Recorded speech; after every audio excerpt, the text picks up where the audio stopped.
আসসালামু আলাইকুম। আশা করি সবাই ভালো আছেন। তো কি আর বলবো, কালকে ঈদ আর আজকে চলে আসলাম আমরা হাটে। তো দেখা যাক ভাগ্যে কি মেলে। তো সবাই আপনারা সঙ্গে থাকুন।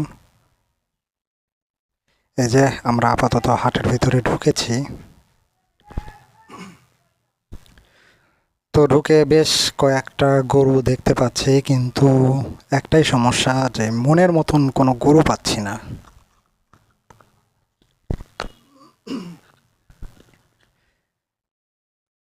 তো গরু দেখতেই আছি, মানে দেশি গরুর চাহিদা খুবই কম এখানে।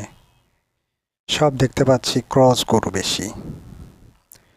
তো আপাতত দেখি একটা লাল গরু চোখে পড়ছে, তো এটা দরদাম চলছে। তো দেখা যাক কি হয়।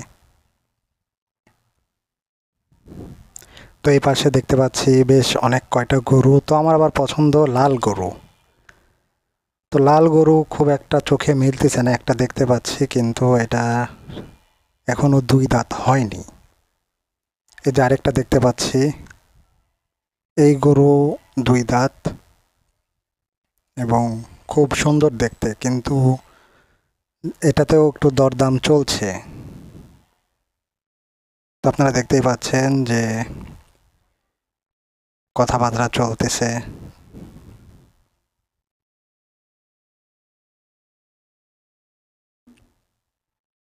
গরুর চোখগুলো কিন্তু অনেক সুন্দর। এখনো দরদাম চলতেই আছে। তো এর মাঝেই দেখতে পাচ্ছেন যে এইখানে এই পাশটায় অনেক গরু। অ্যাকচুয়ালি হাটে যদি গরু যদি ঠিক, তো অনেক খোঁজাখুঁজির পরে এই যে একটা গরু পছন্দ হলো। তো এর দরদামও খুব ভালোই ছিল, খারাপ না। তো এটা পছন্দ হলো, তো অবশেষে এটাই নিয়ে ফেললাম। তো সবাই বলবেন কেমন হলো গরুটা। আর সব থেকে বড় কথা কি, কোরবানি তো আল্লাহর জন্য।